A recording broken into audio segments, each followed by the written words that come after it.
अध्याय कृष्णतटी भृगुमात्म्य हा अध्यायात आहे. श्रीपाद वल्लभ श्री गुरुदेव, श्रीपाद वल्लभ श्री गुरुदेव, श्रीपाद वल्लभ श्री गुरुदेव.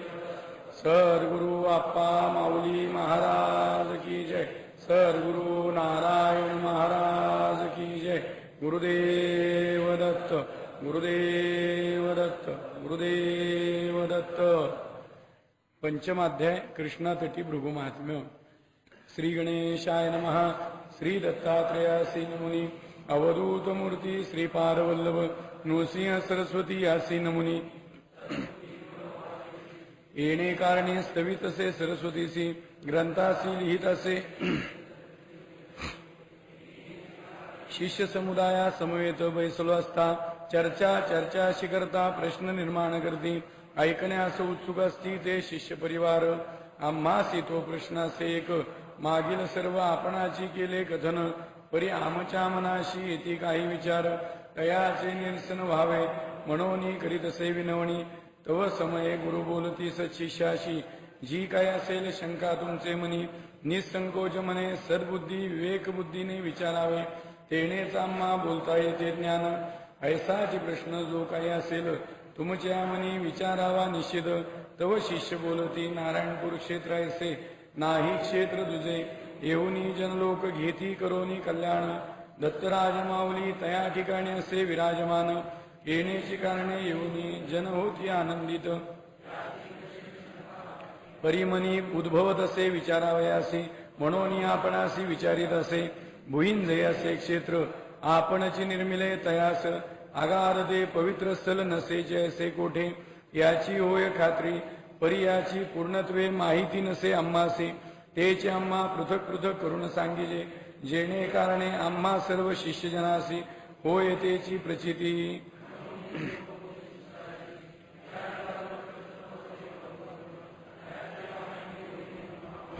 समजून घेऊ. शिष्य परिवार सद्गुरूंसमवेत सर्वजण होते. गुरु शिष्य एकत्र बसलेले आणि मनामध्ये विचार येतोय त्याचं निरसन व्हावं. त्यावेळेला गुरु म्हणायला लागले जी काय तुमच्या मनामध्ये शंका असेल ती आनंदाने विचारावं, निसंकोचपणाने विचारावं. ती शंका विचारावी असं सांगितल्यावर हा प्रश्न येतोय. शिष्य सांगायला लागले की नारायणपूर हे जे क्षेत्र आहे असं क्षेत्र दुसरं नाहीये. त्या ठिकाणची ताकद आहे. दत्तराज माऊली या ठिकाणी विराजमान आहेत याबद्दल आमची शंका नाही. पण तरी भुईंज हे क्षेत्र आपणच निर्माण केलंय. आगार असं क्षेत्र कुठं नाहीये याची पूर्णत्वे माहिती आम्हाला नाहीये. आणि या भुईंज क्षेत्राची सर्व माहिती आम्हाला मिळावी याबद्दलचं विश्लेषण आम्हाला कळावं असा प्रश्न विचारल्यानंतर गुरु सांगायला लागले शिष्यांना. म्हणून गुरु बोलती शिष्याशी विचारला जो प्रश्न तो असे महत्वपूर्ण. याच्या माहिती होणे तुम्हा अवजना असे उचित. म्हणून सांगत असे भुईंज क्षेत्र असे कोण्या कारणे प्रसिद्ध. तयाचे ठिकाणी असे कोण पूर्व पारंपरिक. तयाची माहिती मुळापासून आपणासी कथित असे. श्री क्षेत्र नारायणपुरासी भुईंदवासी ग्रामस्थे येथे दर्शनासी बहुत दिन.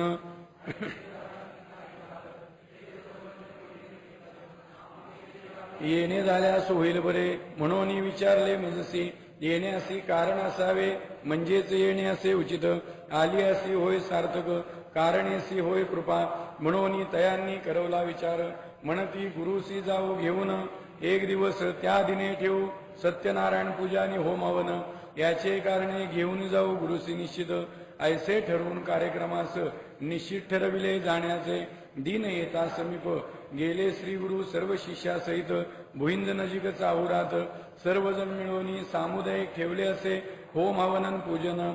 ऐसी अशी कारणे जमले असते सर्व एकत्रित.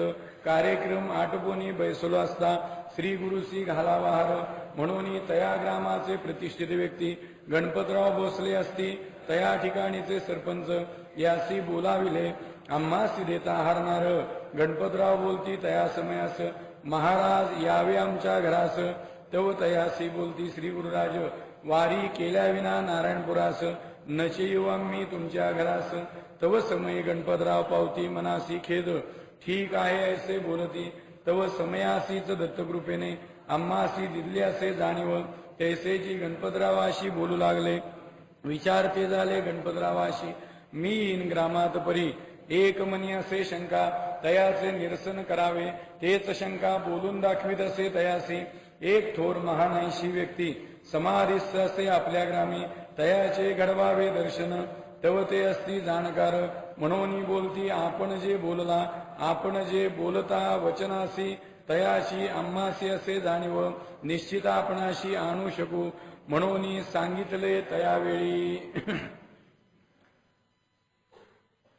भुईंज एक क्षेत्र निर्माण केलेलं आहे आपण निर्माण केले आपल्या हस्ते झालेलं आहे या क्षेत्राचं नेमकी महती काय आहे या क्षेत्राचं गुढ काय असा प्रश्न विचारल्यानंतर सर्व शिष्यगण आनंदी झालेला पाहून गुरु सर्व सांगायला लागलेत आपल्याला की ह्या ठिकाणचं नेमकं पूर्वपारंपरिक अवस्था काय आहे मग त्याबद्दल सांगत असताना क्षेत्र नारायणपूरला भुईंजवासी जे ग्रामस्थ आहेत ते पहिल्यापासून येत होते ते येत असताना त्यावेळेला जी काही मंडळी येत होती मग त्यांनी विचार केला की महाराजांना आपण सद्गुरूंना घेऊन जाऊ आपल्या गावी भुईंजला मग सद्गुरूंना म्हणले की आमच्याकडे यावं त्यावेळेला सद्गुरू म्हणाले की काहीतरी कारण पाहिजे विनाकारण जाऊन उपयोग नाही आणि मग त्यावेळेला सर्वांनी ठरवलं की होम हवन आणि पूजन ठेवू म्हणजे जेणेकरून आपल्याला ते निमित्त साधून आपल्याला सद्गुरूंना बोलवता येईल मग त्यावेळेला सर्वांनी विचार करून सद्गुरूंना विनंती केली आणि ठरलं सद्गुरूंनी त्या विनंतीला मान देऊन त्या कार्यक्रमाला जाण्याचं ठरलं कार्यक्रम त्या ठिकाणी पोचले कार्यक्रम सर्व पार पडला आनंदामध्ये आणि ज्या वेळेला सद्गुरूंना श्रीफळ हार हे जे काय देण्याचा विषय त्यावेळेचे तिथले सरपंच म्हणजे प्रथम नागरिक गावचे गणपतराव भोसले हे त्यावेळेचे तिथले सरपंच होते त्यांना तो मान दिला गेला आणि त्यांनी सद्गुरूंना हार घालताना मगाशी जसं म्हणलं की सोपन काकांनी काय विचारलं ना आपण काय विचारतो बरोबर ना त्या पद्धतीचा भाग आला की ते पटकन हळूच अण्णांच्या कानात म्हणले की घरी आला तर बरं होईल त्यावेळेला अण्णांच्या मुखातून गेलं की वारी केल्या विना नारायणपुरी नचे येऊ आम्ही तुमच्या घरास नारायणपूरची वारी केल्याशिवाय आम्ही तुमच्या घरी येणार नाही मग त्यावेळेला पुन्हा आतून जसं दत्त महाराजांनी संदेश त्यांना दिला आणि आतून त्यांची जागृती झाली आणि ते पुन्हा गणपतरावांना जवळ बोलवून म्हणाले भाऊंना की आम्ही येऊ गावात येऊ आम्ही पण एक अट आहे की या ठिकाणी थोर अशी व्यक्ती समाधिस्थ आहे ज्याचं तुम्ही दर्शन घडवू शकणार असाल तर आम्ही येऊ गावात मग त्यावेळेला त्यांनी त्या पद्धतीने हो म्हणून सांगितलं गणपतरावांनी की आपण जे बोलला त्याला आम्ही निश्चित दाखवू शकू असा इथपर्यंत भाग झाला दिन उजाडता येतो गावात तया समयी आपणची दर्शवावे दिन उजाडता आम्ही 2-3 शिष्यासहित गेलो तया ग्रामात गणपतरावाशी घेतले बोलावून आम्हासी दाखवावे समाधीस्थल ऐसे विचारित असे तो गणपतराव बोलती खचित दाखवू तुम्हासी चला ये समयी महालक्ष्मीचे पहिले घ्यावे दर्शन मगची घेऊ दर्शन समाधीस्थान जाऊन महालक्ष्मी मंदिरात घेतले लक्ष्मी मातेचे दर्शन इतर जन बैसती मंदिरात मीची गेलो प्रदक्षिणा घालण्यास मागील बाजूस ते वेळी महानैशी कृष्णा नदी वाहत असे पश्चिम पूर्व होनी होत असे दक्षिण अशा किनाऱ्या समीप दृष्टी पडता आमुती दे तक्षणीच जाणीव झाली समाधी स्थळाची परी निश्चित ठिकाण नसे माहीत एक चित्ते होता ते ठिकाणी होता शांत गणपतराव काय ना म्हणून आले धावत तव ते बोलती थांबण्याचे असे कारण काय तव बोलतो झालो आम्ही तयास समाधी स्थळाची अतितीव्राशी होत असे जाणीव तव गणपतराव बोलती समोर असे टेकडी पिंपळ वृक्ष असे तयावरी तयाच्या तळवटी असे समाधी ऐसी जाणीव होता दक्षिणी धावत जी सुटलो पळत कुठल्याही अडचणीशी आडमार्गाशी न देखता तैसेच थेट जाऊन पोचलो समाधीवरती मिलाप झाला समाधी दर्शन घेता जाणीव झाली पूर्ण तव समयी भयंकर कठीण असे चारी बाजूस अडचण दुर्गंधित असे टेकडी तव समयी बोध झाला आम्हासी करणे असे जीर्णोद्धार आमुचा नाही जीर्णोद्धार झाल्या आमुच्या ते कोपा नसे अनिवार्य स्थिती हे ऐसे घेऊन समजून जाणून बोलाचेच रूपे झाले आम्हा पूर्ण दर्शन मनसोक्त घेऊनी. मग सकाळी दिन उजाडता गावात येतो असं सद्गुरूंनी वचन दिलं त्यावेळेला. मग सकाळी दिवस उगवल्यावर सद्गुरू 2-3 शिष्यासमवेत गावामध्ये गेले. गणपतरावांना बोलवून घेतलं, भाऊंना बोलवून घेतलं आणि विचारलं समाधी स्थळ दाखवावं, कारण सद्गुरूंना ध्यास तोच लागला होता. त्यावेळेला ते म्हणाले की आपण जाऊ समाधी स्थळापाशी, पहिल्यांदा आपण महालक्ष्मी मंदिरामध्ये जाऊ, कारण ते भुईंज गावाचं ग्रामदैवत, म्हणून मग त्या ठिकाणी जाऊ. असं म्हणल्यावर महालक्ष्मीचं दर्शन घेतलं, लक्ष्मी मातेचं दर्शन घेतलं, आनंद झाला आणि प्रदक्षिणा घालण्यासाठी अण्णा गेले मागं. अण्णा असे प्रदक्षिणा घालण्यासाठी गेले, पाठीमागं बरोबर मध्यस्थानाला थांबले. त्यावेळेला आतून अतितीव्र अशी जाणीव व्हायला लागली त्यांना, अतितीव्र जाणीव व्हायला लागली की इथं काही जवळ आहे. इकडे गणपतराव भाऊ वाट बघायला लागले अण्णा अजून आले का नाहीत म्हणून. मग पुन्हा गणपतराव तिथं गेले, का थांबलाय म्हणून विचारत. त्यावेळेला अण्णा म्हणाले की इथं मला जाणीव व्हायला लागली, इथं कुठे समाधी. त्यावेळेला गणपतरावांनी बोट दाखवलं, जे आपल्या त्या महालक्ष्मी मंदिराच्या उत्तरेचं जे द्वार आहे त्या द्वाराचं तिकडे बोट दाखवलं. दार उघडून त्या ठिकाणी गेले, पळत सुटले. त्या ठिकाणी त्यांना कशाचं भान राहिलं नाही, अण्णांना कशाचंच भान राहिलं नाही, पळत सुटले. आणि एवढी घाण होती, सगळी काटे कचरा सगळी घाण होती आणि त्या कुठल्याही अवस्थेमध्ये दुर्गंधी एवढी असताना सुद्धा त्यांना ते कसलंही भान राहिलं नाही. पळत सुटले पूर्णपणे आणि त्या ठिकाणी पोचले. त्या ठिकाणी पोचल्याबरोबर त्या समाधीचा म्हणजे ती समाधीची भृगु ऋषींची ती अवस्था समाधीची आणि सद्गुरू यांचा मिलाप झाला. आणि मिलाप झाल्याबरोबर आतून जे काही वाणी रूपाने बोललं गेलं, ते वाणी रूपाने बोलणं गेलं की जीर्णोद्धार आमचा जर झाला नाही तर आमच्या कोपा नसे अनिवार्य स्थिती, आमचा कोप भयानक होईल, आमचा जीर्णोद्धार झाला पाहिजे, असे बोलाच्याच रूपाने दर्शन झालं सद्गुरूंना. आणि मग पुढं मनसोक्त ते दर्शन घेतलं. ऐशा स्थितीत असता परी समाधान झाले दर्शने तत्वता मग येऊनी खालता बोलत असे ते वेळी गणपतरावाशी यावे आपण एक वेळ नारायणपुराशी दर्शने घेऊन आम्ही आलो परत फिरून नारायणपुराशी तव समयी बोललो असो गणपतरावाशी करणे उचित असे याच्या जीर्णोद्धाराशी नाही तर कोप होईल अनिवार्य. ऐसे बोलून आलो आम्ही आपुले ते ठिकाणास स्थल असे अतिदारुण पवित्र ऐसे कृष्णामाई समीप ऐसे स्थली कालानुकाल लोटले गेले असती कित्येक दिवस कित्येक युगे परी भग्नची होते परी आरक्षित स्थली असती राहोनी निवांत आम्ही नारायणपुरास राहून गेल्यावरती काही दिन निरोपी तसे वारंवार परी यांचा नसे कदापि परत निरोप मनाशी वाटून राहिली खंत काय करावे अशा कारणास उद्विग्नता मनाशी वाटत असे वाटल या मनाशी खंत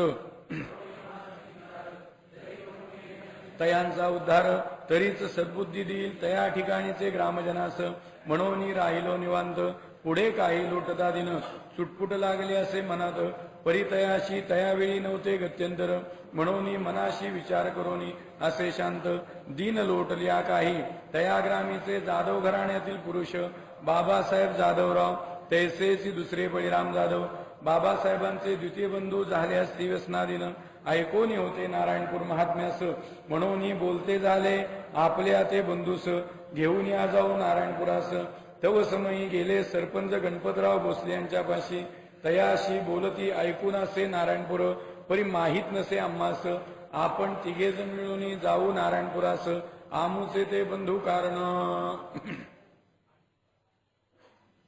मग त्यावेळेला तो समाधी मिलाप झाला बोलाचे रूपे दर्शन झालं आणि ते दर्शन झाल्यानंतर ती जी अवस्था आहे ती त्यावेळेला पुन्हा गणपतराव भाऊंना सांगितलं अण्णांनी की एक वेळ नारायणपूरला या आणि त्यानंतर सगळ्यांचा निरोप घेऊन त्यावेळेला बोलले की हे करावं लागेल जीर्णोद्धार.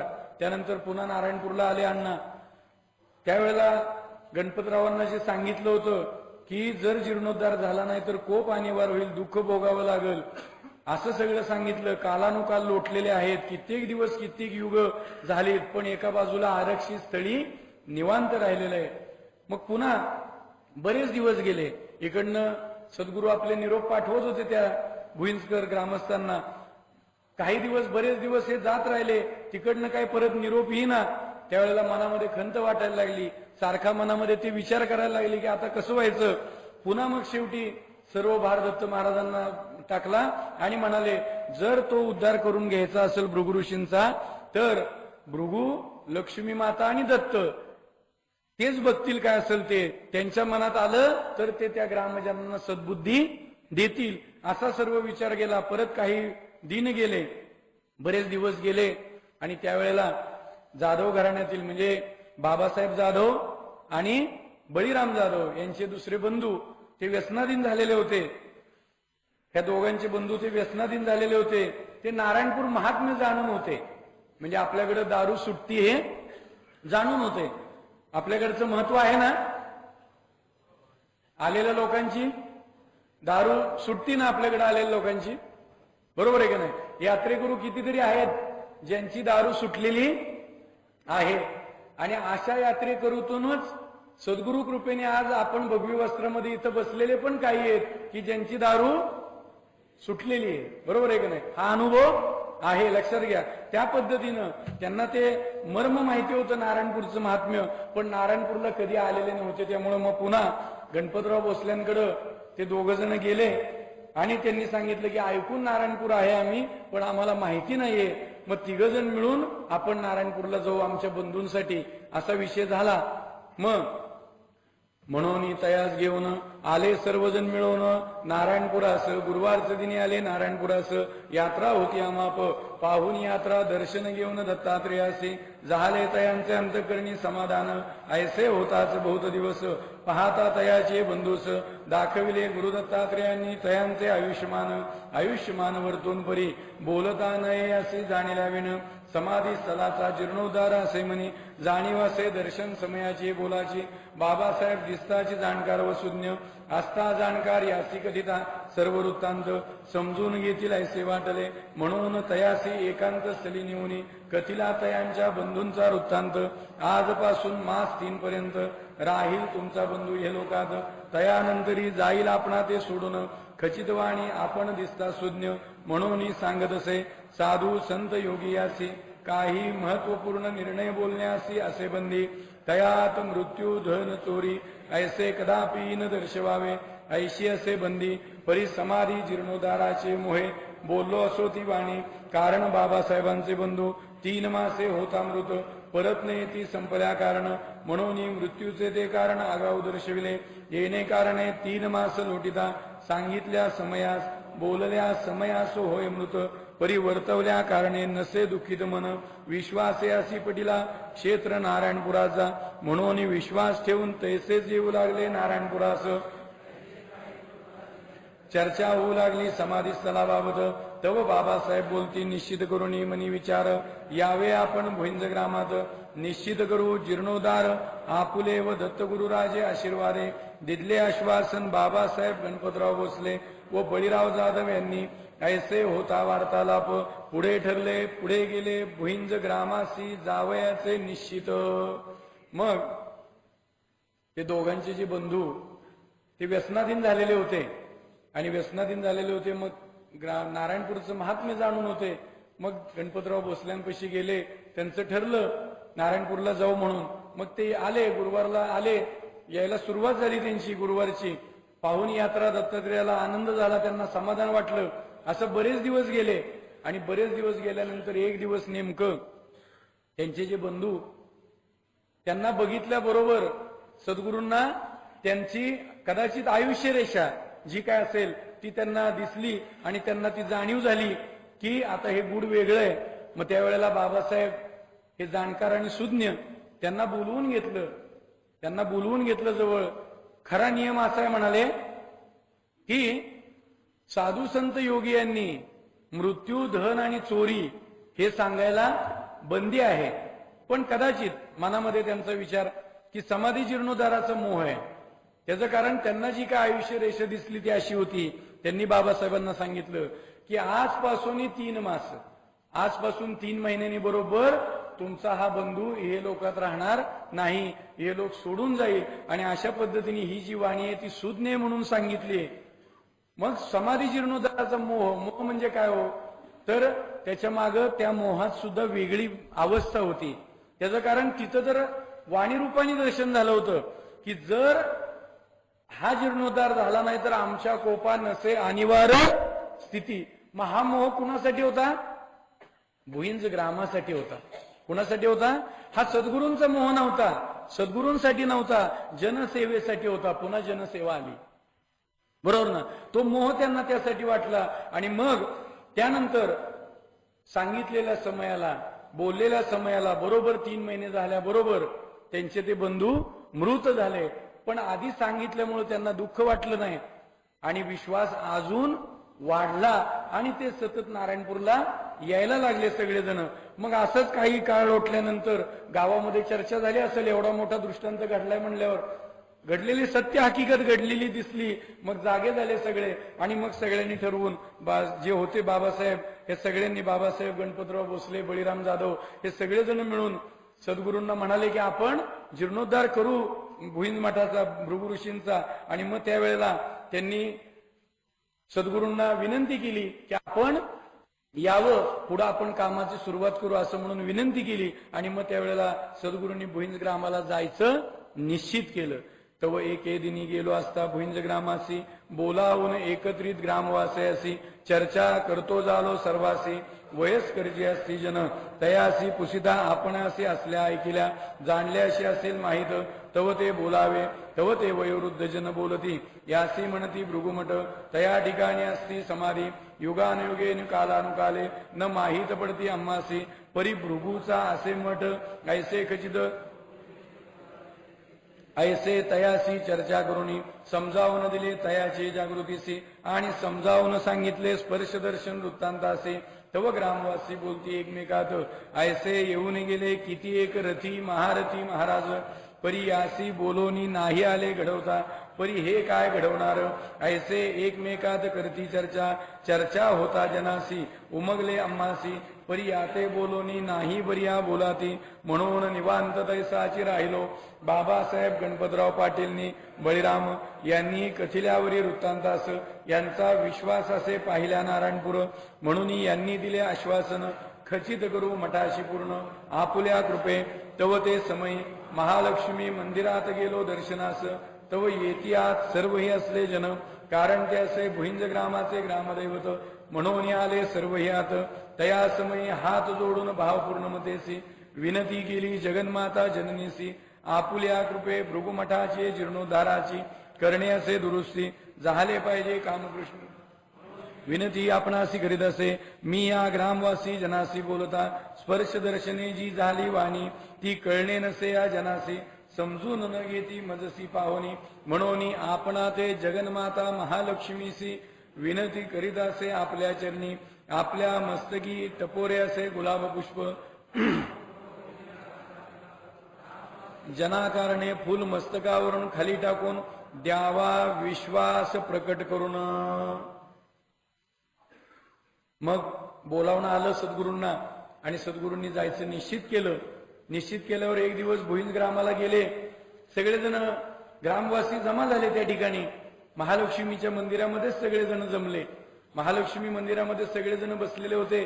वयोवृद्ध पण मंडळी होती बरीच आलेली. त्या वयोवृद्ध मंडळीत एकमेकात चर्चा झाली. युगेन युगे कालानुकाल आहे.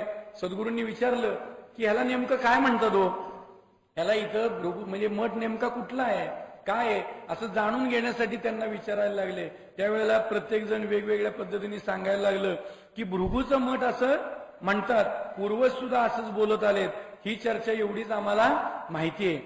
मग पुन्हा एकांतामध्ये समजून सांगितलं, स्पर्शदर्शन वृत्तांत जो काय झाला ते समजून सांगितलं अण्णांनी की ही भृगु ऋषींनी मला जाणीव करून दिली की ह्याचा जीर्णोद्धार जर झाला नाही तर कोप होईल. त्यावेळेला सगळ्यांनी विचार करायला लागले ग्रामस्थ मंडळी की असे किती रथी महारथी महाराज येऊन गेले, त्यांना घडवता आलं नाही, मग हे काय घडवणार काय, असा सगळा विचार झाला. मग त्यावेळेला सद्गुरूंनी जाणलं, कारण सद्गुरू तुम्हाला आत काय चाललेलं आहे सगळं जाणतात. तसं त्या ठिकाणी सुद्धा त्यांच्यात काय चाललंय ते सद्गुरूंना कळलं. मग त्यावेळेला शांत राहिले, कारण त्यांना बोलून उपयोग नाहीये. आता बाबासाहेब गणपतराव पाटील, बळीराम काका यांना माहिती होतं, नारायणपूर पाहिलं होतं, अनुभव आलेला होता, त्यांचा विश्वास पूर्ण होता, त्यांनी आश्वासन दिलं होतं. पण तरी पण भुईंज ग्रामाचं जे ग्रामदैवत आहे त्या ठिकाणी पुन्हा सगळेजण एकत्र आलेले असताना अण्णांनी, सद्गुरू माऊलींनी आपल्या लक्ष्मी मातेला भावपूर्ण मतेचे हात जोडून प्रार्थना केली की बोलाचे रूपे आम्हाला दर्शन झालेलं आहे, वाणी रूपाने आम्हाला सगळं कळलंय की इथं भृगु ऋषींची समाधी आणि तिचा जीर्णोद्धार झाला पाहिजे. पण या अज्ञान जनाला कळत नाहीये. पण आताच्या काळानुसार तुम्ही विश्वास प्रकट करून द्यावा आणि त्यासाठी तुमच्या डोक्यावरचं जे टपोरं गुलाब पुष्प आहे ते खाली टाकून तुम्ही विश्वास प्रकट करून द्यावा, असा महालक्ष्मी मातेला सद्गुरूंनी प्रार्थना केली, विनवणी केली. मग टपोर गुलाब पुष्प खाली टाकून विश्वास प्रकट करून द्यावा अशी विनंती केल्यावर ऐसा समय लोटदा थोडा ग्रामवासी सर्वजन देखती महालक्ष्मीच्या मूर्तीमुखा, असे ग्रामजनाचा भरोसा महालक्ष्मीवरती. ऐसा समय पाहुनी महालक्ष्मी मातेने दिला प्रसादाचा कौल, काम खचित होईल पूर्ण, फूल पडले डोक्यावरून खालती, आनंदित झाले सकल. तया ठिकाणी असती जे जन कामासी सुरुवात करूया म्हणती, परी पाहिजे आपली कृपा म्हणून आम्हासी विनवित असे. ऐसे होता काही दिन ग्रामजन बोलती मनास, कैसे होणार हे कार्य, विश्वास होता आमचे अंतकरणी. कृपा असता दत्तराज महालक्ष्मी भृगु यांची, फिकीर आम्हासी नसेची. ऐसा मानवी भरोसा बाबासाहेब गणपतराव पाटील बळीराम काका यांचे समवेत सुरुवात केली कामास.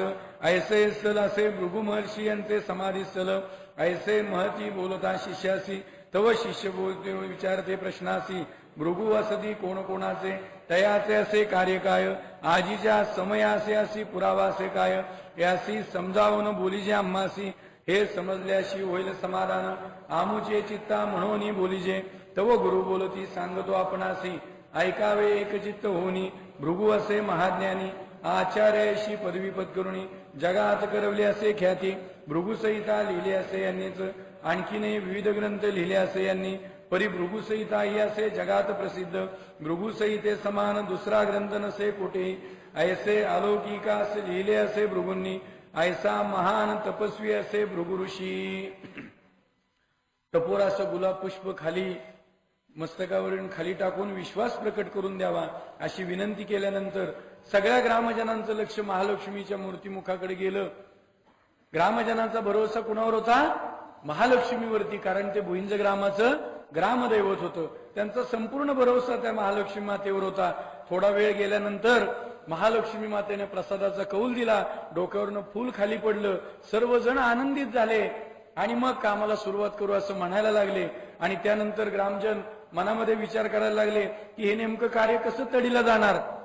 त्यावेळेला सद्गुरूंना विश्वास होता की जर महालक्ष्मी, दत्त महाराज आणि भृगु यांची जर कृपा असेल तर फिकीर करायची गरजच नाही. आणि असा मानून भरोसा बाबासाहेब गणपतराव पाटील यांच्या समेत त्या कामाला सुरुवात झाली आणि त्या भृगु ऋषींचं समाधीस्थल अशा पद्धतीने काम पुढे चालू झालं. आता यामध्ये मधी प्रश्न विचारला गेला, हे भृगु ऋषी जे आहेत, सद्गुरूंना प्रश्न विचारला शिष्यांनी. भृगूंचा विषय चाललाय, मग हे भृगु नेमके कोण, भृगूंचं नेमकी महती काय, त्याचा आजच्या समयाला पुरावा काय आहे. त्यावेळेला सद्गुरू सांगायला लागले की भृगु हे कोण आहेत? महाज्ञानी होते. कोण होते? महाज्ञानी. म्हणजे भृगु संहिता वगैरे सर्व ग्रंथ त्यांनी लिहिलेले आहेत. त्याचबरोबर आचार्य ही पदवी त्यामुळे त्यांना प्राप्त झालेली आहे. भृगु संहितेसारखा दुसरा ग्रंथ नाहीये. अशा पद्धतीने भृगूंची महती अजून पुढे सद्गुरू आपल्याला सांगतायत समजून. मार्कंडेय पुराणी कथिले असे हे असती ब्रह्मदेवाचे मानसपुत्र. मार्कंडेय पुराणाचा बोलत असे प्रत्यक्ष आधार. मार्कंडेयानी कथिले वंशाशी, तव समयी मार्कंडेय सांगत असे ऐसे. ब्रह्मदेव लागता करोणी चिंतेसी, तव तयाचे शरीरापासून जाहलेल्या उत्पन्न मानस प्रजाजनांसी. तयाच्या शरीरापासून कथिले पूर्वी क्षेत्रज्ञ प्रकट झाले, तेच त्रिगुणात्मक देवादी स्थावरात प्राणी होत. ऐसे प्रमाणे चराचर झाली उत्पन्न भूते. परी जेव्हा प्रजा त्या वृद्धिंगत न होती, तव समयी आत्मतुल्य इतर मानसपुत्र तयाने केले निर्माण. भृगु पुलस्य पुलह क्रतु अंगिरा मरीची, दक्ष आत्रीन वसिष्ठ हेची जाणीजे. पुराण प्रसिद्ध ब्रह्मदेवाचे 9 पुत्र ऐसे कथिले स्वयंचित्ते मार्केंडे ऋषींनी मार्केंडे पुराणासी ते चिवदवीत असे आपणासी म्हणून भृगु असती ब्रह्मदेवाचे मानसपुत्र तयांचा वंशवेलही असे आगाध ब्रह्मदेवाचे भृगु भृगुसी चवन शुक्रनी धाता विधाता अन नारायण पत्नी लक्ष्मी तीचे असे कन्या येतपासून वंशवेल शेवटचा वंशज असे 7 वेळा करता निशश्री धरित्रीसी तोची जाणीजे परशुराम शेवटीचा वंशज असे भृगु ऋषींचा ऐसे असती तयाच्या वंशाही आगाध ऋषी मुनी जन्म दिले मातब्बर महान ऋषी मुनीसी तयाची वंशी आजची युगी भार्गवराम म्हणून असे जगती ख्याती परशुराम शेवटचा होय तयाचा वंशज ऐसे महान भृगु ऋषी कृष्णा नदीची तीरावरती आश्रम कलोनी कालानुकाल लुटल्यावरती जगाचा करोनी प्रवास आणि उद्धार करती वेगवेगळ्या ठिकाणी मठास शेवटी समाधिस्थ झाले कृष्णा नदीचे तीरी भुईंज ग्रामासी यासी पुरावासे गावाचे नामासे भुईंज भृगुवर्ण भृंग मग होई जे ते भुईंज कृष्णा महात्म्यात पुराणाधारे वर्णिले असे. मार्कंडेय पुराणाचा आधार घेतलेला आहे परत एकदा, कारण मार्कंडेय पुराणामध्ये हा सर्व उल्लेख आलेला आहे. भृगु कोण याबद्दल आपला विषय पुढे चाललेला आहे. मग भृगु हे नेमके कोण, त्यावेळेला पहिला टप्पा सांगताना सांगितले की ब्रह्मदेव ज्या वेळेला चिंता करू लागला की हे जे काय आहे पुढचं त्यासाठी उत्पत्तीच्या दृष्टीने, त्यावेळेला शरीरापासून जे काय उत्पन्न प्रजाजन झालं त्यानंतर त्याच्यापासून पुढची उत्पत्ती होऊ शकली नाही. त्यावेळेला ते थांबलं.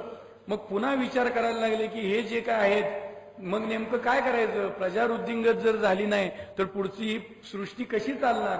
मग त्यानंतर त्यांनी हे 9 जे पुत्र आहेत पुराण प्रसिद्ध ब्रह्मदेवाचे 9 पुत्र हे निर्माण केले. भृगु पुलस्य पुलह क्रतु अंगिरा मरीची दक्ष आत्री आणि वसिष्ठ.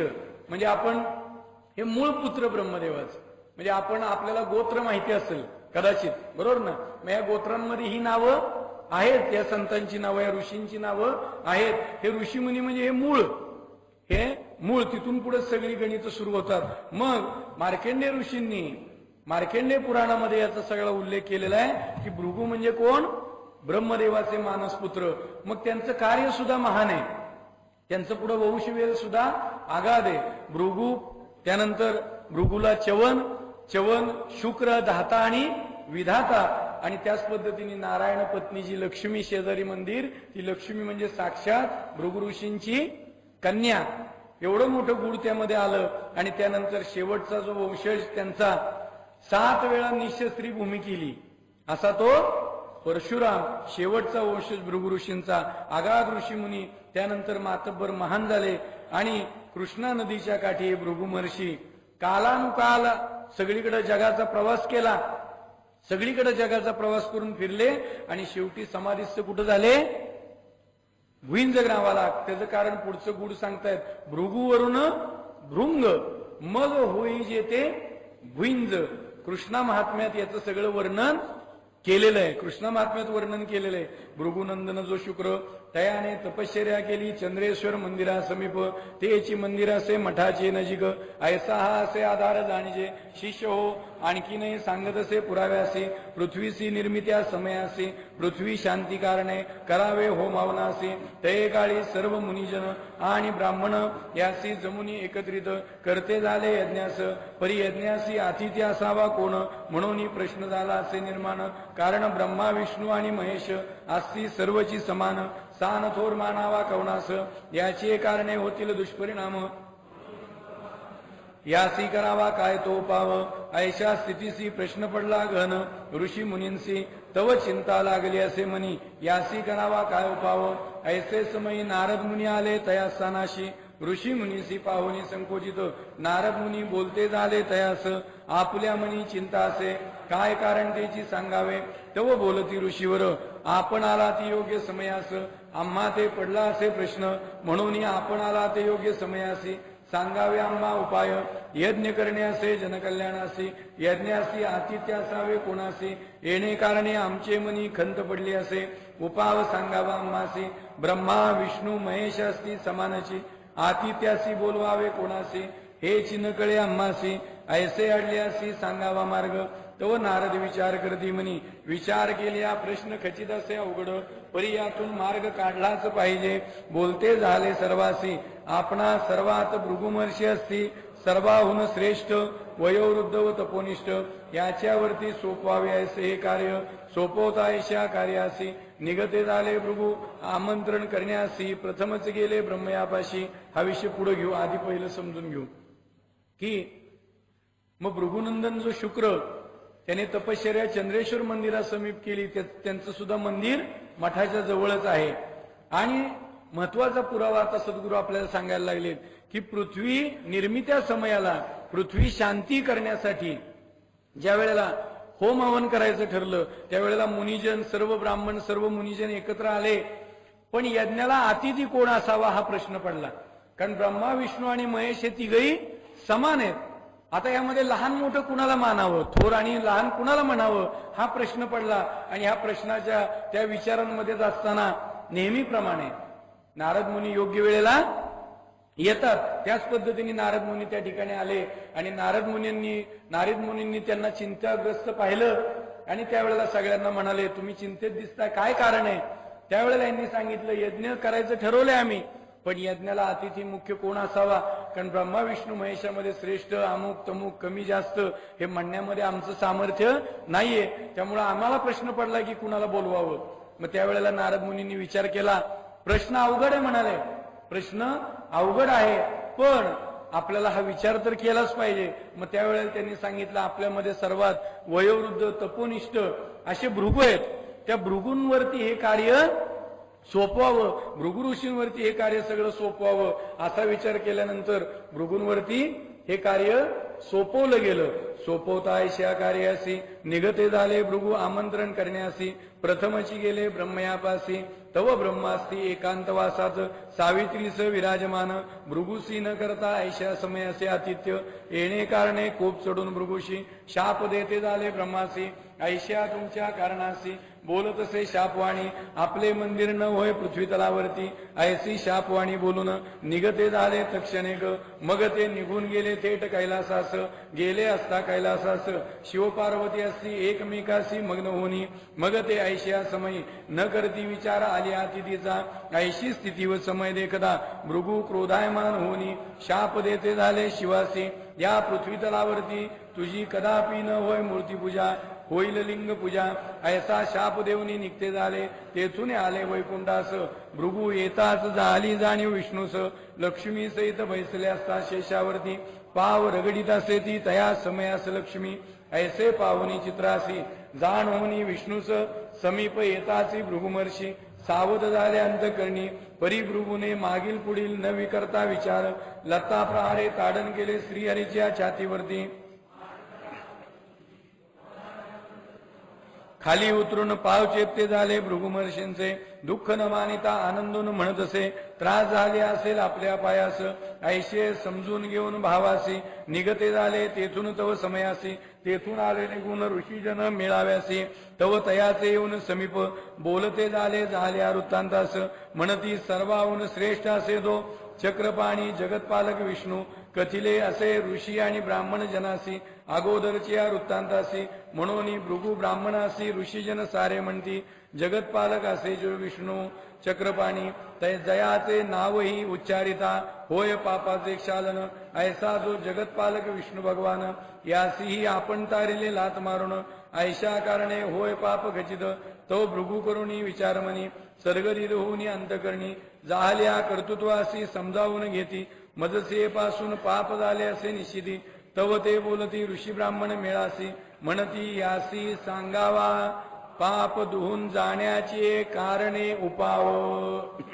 मग भृगुमर्षींवरती कार्य सोपवलं गेलं. भृगुमर्षी कार्यासाठी गेले. पहिल्यांदा ब्रह्मदेवाकडे गेले. ब्रह्मदेव सावित्रीसह विराजमान होते, एकांतवासात होते. आणि त्यावेळेला अतिथीचं स्वागत करण्याचं त्यांचं भान नाही. आणि त्यावेळेला भृगुमर्षी तिथं गेलेत आणि शाप दिला. त्यावेळेला ती अवस्था पाहून भृगुमर्षींनी की या पृथ्वी तलावर आपलं मंदिर होणार नाही असा शाप दिला. तिथून पुढे कैलासाला गेले. भृगु महर्षी कुठे गेले? कैलासावर गेले. आणि कैलासावर गेल्यानंतर तिथं सुद्धा शिवपार्वती विराजमान होते एकांतवासामध्ये. त्यांना सुद्धा त्यावेळेला भान राहिलं नाही. त्यावेळेला सुद्धा मग भृगु महर्षी त्यांना राग आला, क्रोध आला आणि क्रोधे होऊन दगदगीत त्यांनी शापवाणी काय केली की तुझी कदापिही न होय मूर्ती पूजा, होईल लिंग पूजा. मूर्ती पूजा होणार नाही, लिंग पूजा होईल. या पृथ्वी तलावर मूर्ती पूजा होणार नाही असं सांगितलं गेलं. आणि तिथून पुढं वैकुंठाला गेले. भृगु ऋषी कुठे गेले? पुढे वैकुंठाला गेले. त्या ठिकाणी लक्ष्मी माता विष्णूंचे पाय चेपत बसलेली होती. पाय चेपत असताना विष्णूंना जाणीव झाली, ते यायला लागलेत अशी जाणीव झाली. पण भृगु महर्षी अतिशय जोरात होते, त्या स्पीडमध्ये ते होते आणि पुढे आले. त्यावेळेला विष्णू खाली उतरून पुढे काही करे पर्यंत तोपर्यंत त्यांनी लाथ मारली. भृगु महर्षींनी छातीवर लाथ मारली, पण तरी विष्णू भगवान उतरले खाली. त्यांच्या पायालाच उलट असं कुरवाळ दाबत म्हणायला लागले की तुमच्या पायाला त्रास झाला असेल म्हणाले. तेथून भृगु महर्षी सरळ निघून आले ऋषीजन मेळाव्याकडे. ऋषीजन मेळाव्याकडे निघून आले आणि मग सर्वांनी प्रश्न विचारला गेलेल्या कार्याचं काय झालं. मग त्यावेळेला सांगितलं की सर्वांमध्ये श्रेष्ठ जगतपालक विष्णू आहे. आणि असं सांगितल्यानंतर मग हा जो वृत्तांत होता हा सुद्धा सांगितला गेला त्यांच्याकडून त्यांना, हे जे घडलेला वृत्तांत. मग त्यावेळेला सर्वजण म्हणायला लागले ऋषीजन मेळ की ज्यांचं नाव उच्चारलं तर पापाचं क्षालन होतं, त्यांना तुम्ही काय केलं? लाथ मारली. आता तुम्हाला याचं हे पाप घडलेलं खचित आहे आणि यातून मार्ग तुम्हाला काढावा लागल. तव भृगु करोनी विचारमनी सद्गदिद होऊनी अंतकरणी जाहल्या कर्तृत्वाशी समजावून घेती मजसे पासून पाप झाले असे निश्चिती. नाही का?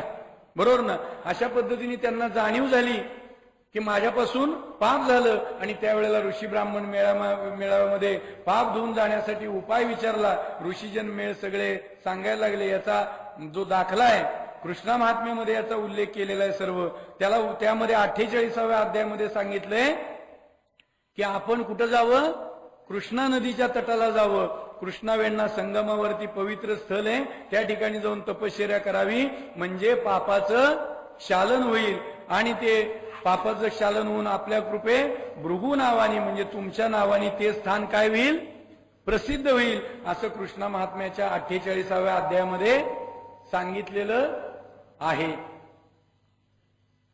हे कृष्णा महात्म्य आहे. आता त्यांचं मूळ त्याची प्रत खूप शोधली, मिळाली नाही. एक जणापाशी ती प्रत होती, त्यांनी झेरॉक्स सगळ्याची काढून दिली. खूप जुनं याची प्रत आता छापलेलीच नाहीये, बरेच वर्ष, एवढं जुनं आहे.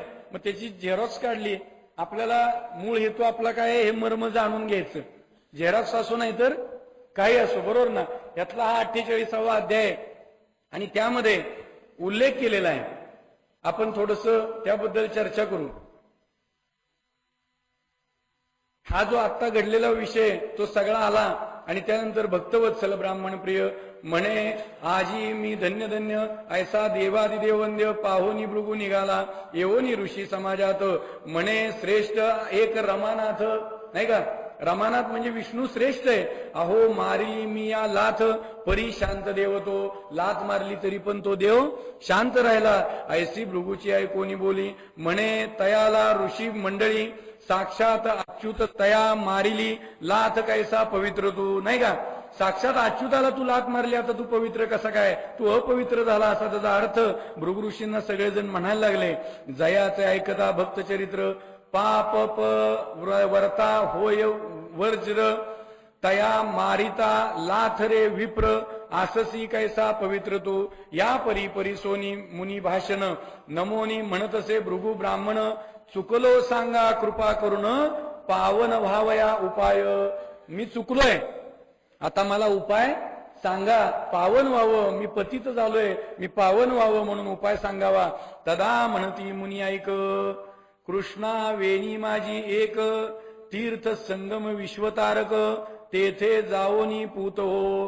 कृष्णा दर्शन स्नान पान तटी करता तपदारुण पाप जाओनी तीर्थाविधान भृगु ऐसेची होईल. काय सांगितलं? सर्व ऋषीजन मेळांनी सांगितलं की कृष्णा नदीच्या काठी तुम्हाला पाप धुवून जाण्याचं असं तीर्थ आहे ज्या ठिकाणी तुम्ही जाऊन तप करावं आणि ते ठिकाण तुमच्याच नावाने प्रसिद्ध होईल. हे गुढ ह्या कृष्णा महात्म्यामध्ये उल्लेख आहे 48व्या अध्यायामध्ये. लक्षात घ्या. हे दाखवण्यामागचं कारण काय आपल्याला कळलं पाहिजे.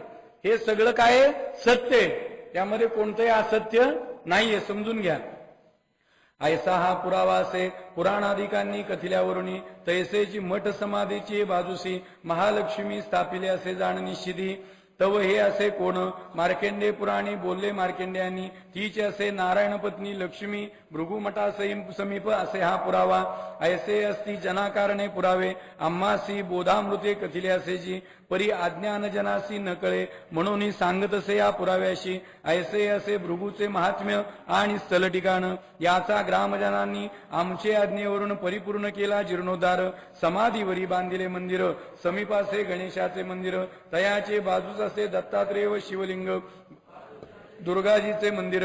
ऐसे महान ऋषीवर भृगू तयाचे समाधी स्थलाचा करुणी जीर्णोद्धारू जनकल्याणा कारणे तयाचे निकट कृष्णा नदी वाहत असे अति सुंदर होत असे आनंद अंतकरणासी भृगूच्या सानिध्यात असे अजून या समाधिया चार शिष्य परिवाराच्या तयाचे नजिक चवनेश्वर नामे प्रसिद्ध असे पर्वत तयाचे पासून आला जोडा येऊन मिळत असे कृष्णेसी तोची संगम असे भृगूच्या समाधीपासी. ऐसे असे पुनित पावन क्षेत्र भुंज ऐसी शिष्यजनासी भृगूची जन्मकार्य व पुरावे यांची सांगुनी महती शांत केले शिष्यजनासी. तव हे ऐसे क्षेत्र भुंज बाबासाहेब गणपतराव पाटील बळीराम काका व ग्रामवासी सर्वजन यांचे प्रयत्ने करवला असे समाधी स्थलाचा जीर्णोद्धार. ऐसे भृगू महान व पुण्यपावन सर्वाहून थोर वयोवृद्ध व तपोनिष्ठा स्थिर ऋषी यासी उद्धार होण्याचे कारण असे आणखीनही काही कारण दुसऱ्या अध्याय वर्तवित असे. विष्णूसी मारलीलाथ यासी साक्ष असे पंढरपूरच्या विठ्ठलाची छातीवरती उमटली असती पावले यासी कोण जो पाहिल निहाळून तयासीच येईल कळून. ऐसे भृगुमहर्षी समाधीस्थल व मठ जीर्णोद्धारित झाले असती. ब्रह्मा विष्णू महेशकृत दत्तकृपेची कारणे कथिले जाईल वेगवेगळ्या अध्यायी. ऐसे क्षेत्र भुंज ग्रामाचे महत्व म्हणून आपणासी कथिले असे. ऐशा क्षेत्राचा जीर्णोद्धार झाला असे सन 1988 माघ वद्य षष्ठी तिथे. 48व्या अध्यायामध्ये कृष्ण महात्म्यात जो उल्लेख आला की भृगू नावाने म्हणजे तुमच्या नावाने हे स्थान प्रसिद्ध होईल. आणि मग तिथल्या ठिकाणचा आता पुढचा भाग सांगताना सद्गुरू सांगतायत की पुराणाधिकांनी कथलंय की या ठिकाणी महालक्ष्मी कोण आहे, भृगूंची कन्या आहे. त्याचबरोबर त्या ठिकाणी अजून जे महात्म्य सांगितले स्थल ठिकाण की ह्याचा जीर्णोद्धार जो काय झाला ग्रामजनांच्या सर्वांच्या वरून सद्गुरूंच्या आज्ञेवरून समाधीवरती मंदिर बांधलं गेलं. बाजूला गणेशाचं मंदिर आणि त्याच्या बाजूला दत्तात्रेय आणि शिवलिंग आणि दुर्गाजीचं मंदिर असे महान जे भृगू त्यांचा जीर्णोद्धार जनकल्याणाकारणे केला. त्या ठिकाणी कृष्णा नदी अतिसुंदर अशी वाहते. तिथं त्या ठिकाणी अंतकरणापासून अंतकरणामध्ये पूर्ण आनंद प्राप्त होतो. अजून 4 समाध्या शिष्य परिवाराच्या आहेत. त्याचंही विश्लेषण इथं पुढे येतंय की चवनेश्वर नामे प्रसिद्ध पर्वत आहे. तिथून भृगुनंदन चवन यांनी तपश्चर्या केली आणि त्याच्यापासून जो ओढा आलाय तो कृष्णेला मिळतोय. आणि त्याचा नेमका संगम कुठं झालाय, भृगु ऋषींच्या समाधीच्या त्या ठिकाणी येऊन पोचलेला आहे. त्याच पद्धतीनं जन्म कार्य याची जी महती आहे ही सर्व शिष्यजनांना सद्गुरूंनी आपल्याला सांगितली. या भुंज ग्रामाचा बाबासाहेब गणपतराव पाटील बळीराम काका तसेच सर्व ग्रामवासी या सर्वांच्या प्रयत्नांनी जीर्णोद्धार झाला. आता हा सुद्धा जीर्णोद्धार होताना लक्षात येईल की सहज झालेला नाही. यासाठी सुद्धा पहिल्या टप्प्यापासून त्रासच भोगायला लागलेला आहे, त्रास झालेला आहे. मग गंमत अशी आहे बघा की त्यावेळेचे 2 दृष्टांत आपण थोडीशी चर्चा करू. की पहिल्यांदा दृष्टांत असा घडला, मूर्त्या आणायला गेलेले होते सगळेजण. मूर्त्या आणायला गेलेले असताना गाडीत जो ड्रायव्हर होता जीपचा, अण्णा म्हणत होते याच्याकडे गाडी देऊ नका, पण तो ड्रायव्हरच ऐकायला तयार नाही. आणि येताना नेमकं मूर्त्या गाडीमध्ये आहेत. मला वाटतं मुराद साहेब पण होते अशा पद्धतीच्या ते सगळेजण गेलेले होते.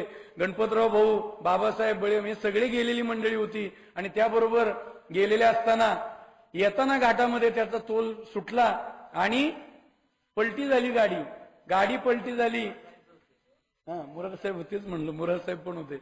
मग त्यावेळेला गाडी पलटी झाली आणि गाडी पलटी झाल्याबरोबर त्यावेळेला अण्णांच्या अंगावर गणपत भाऊ, बळीराम काका ही सगळी अवस्था आहे. तिथं गाडी अण्णांनी पटकन एका बाजूनी कशी निसटले असतील ते त्यांनाच माहिती. आणि त्यावेळेला गणपत भाऊंच्या पोटावर, छातीवरती गाडीची अवस्था पूर्णपणे अण्णा अण्णा असं ओरडायला लागलेत. मूर्त्या आहेत त्या ठिकाणी. अण्णांनी पटकन पुढे आले, जीपला हात लावला. सगळेजण अडकलेली अवस्था आहे. जोरात गुरुदेव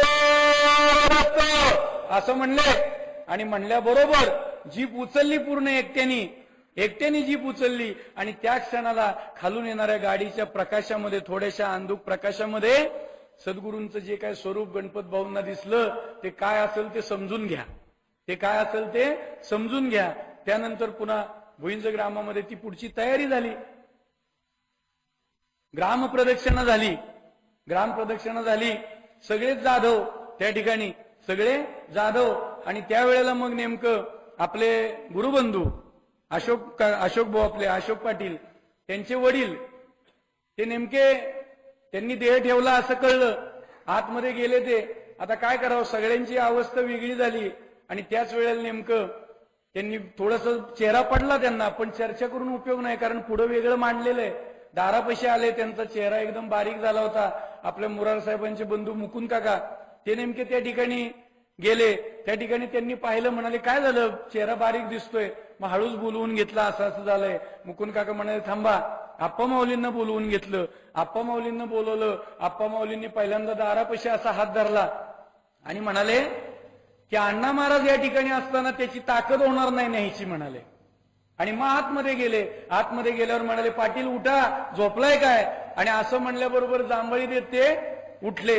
आणि तिथून पुढे 3 का 4 महिन्यांनी त्यांनी देह ठेवला. लक्षात घ्या, मर्म लक्षात घ्या की एवढं मोठं गुढ आपल्या माऊलींचं आहे. आणि एवढं प्रत्येक गोष्ट घडताना काही ना काहीतरी त्रास हा झालेला आहे, त्याशिवाय ते घडलेलं नाहीये. एवढे मोठे 2 दृष्टांत आहेत. आणि तरीही आपली सद्गुरू माऊली अखंडपणे काय म्हणतायत की मी कुणीही नाही, जे काय करतायत ते दत्त महाराज करतायत. एवढी लीनता, एवढी समर्पित भावना, एवढं व्रत आहे त्यांचं ठरलेलं की आपण सर्वांनी त्यांच्या चरणाशी समरस व्हायला पाहिजे. लक्षात घ्या. मग विष्णूला लात मारलेली साक्ष जी आहे तो भाग भृगु ऋषींनी मारलेला पुढे येतोय की उमटलीत पावलं. म्हणजे पहिला विषय जो झाला की शिव आणि विष्णू दोघं एकच आहेत, असं ते स्वरूप आपल्या पंढरपूरचं आहे. आणि ब्रह्मा विष्णू महेश दत्तकृपेच्या कारणाने जीर्णोद्धार जो झाला भृगु ऋषींचा, भुईंज या ठिकाणचा भृगु ऋषींच्या समाधीचा जीर्णोद्धार माघ वद्य षष्ठी 1988 साली सद्गुरूंच्या कृपा आशीर्वादाने त्या ठिकाणचा जीर्णोद्धार झाला. तव गुरु बोलती शिष्यासी, महती कथिली पृथक करुणी, तेच समजावून घ्यावे आपले चित्ती. तव बोलती शिष्यजन, आपल्या मुखे करून वर्तविले जे भुईंज महात्म्य, भृगुस्थलाचे कारणिक, तेची ऐकोनी झाले समाधान, आमुचे अंतकरणात. ऐसे सर्वश्रेष्ठ ऋषी यांचे स्थलाचा झाला जीर्णोद्धार, येण्याची आम्ही झालो कृतकृत्य. जी बोलली महती आपल्या कृपे करून, तेने समाधान होई आमच्या चित्ती. ऐसे हे अगाध ज्ञान झाले आम्हासी श्रुत, शोधिताव सापडल्यासी न मिळेसे ठिकाण. ऐसे हे लादले कृपादन आपुले आशीर्वादे, म्हणून आमुचे चित्ताचे झाले समाधान. ऐसे कथिले भृगु महात्म्य ज्ञान, यासी जो लाविल दूषण, तयासी घोर पश्चाताप होऊन भोगील दुःखे अनन्य रूपे. परी मनोभावे करुणी घेतल्या दर्शन, रोग ग्रह दोष जाती नासून, पूर्व दक्षिण वाहिने कृष्णा नदीत केल्या स्नान, झाल्या पापाचे होय क्षालन. ऐसे पुनित पावन क्षेत्र असे कृष्णा तीरावरी, ऐसा महिमा कथन केला दत्तदास नारायण सद्गुरूंनी शिष्यासी. इति श्री सद्गुरु नारायण महाराज विरचित श्री नारायण ज्ञानबोध ग्रंथांतर्गत श्री गुरु शिष्य संवाद रूप भृगु महात्म्य नाम पंचमोध्याय. दत्तचरणी समर्पण करीतसे. गुरुदेव दत्त. गुरुदेव दत्त, गुरुदेव दत्त. अशा पद्धतीने सर्व शिष्यांनी जो प्रश्न विचारला की या भृगु ऋषींच्या स्थानाचं महात्म्य कोणतं, तो प्रश्न विचारल्यानंतर सद्गुरूंनी आपल्याला सर्व खुलासा केलेला आहे. आणि मग हे भृगु महात्म्य जे ज्ञान आहे याला जो दूषण लावल तो आनंद रूपे दुःख भोगल. पण मनोभावे जर दर्शन घेतलं त्या ठिकाणी तर रोग ग्रह दोष नासून जातील. कारण पूर्व दक्षिण वाहिने कृष्णा नदीत जर स्नान केलं तर केल्या पापाचं क्षालन होईल. कारण ते क्षालन झाल्याचं भृगु महर्षींचं पुरावा आहे त्या ठिकाणी. असा हा भाग या ठिकाणी झाला. आता अण्णा सांग.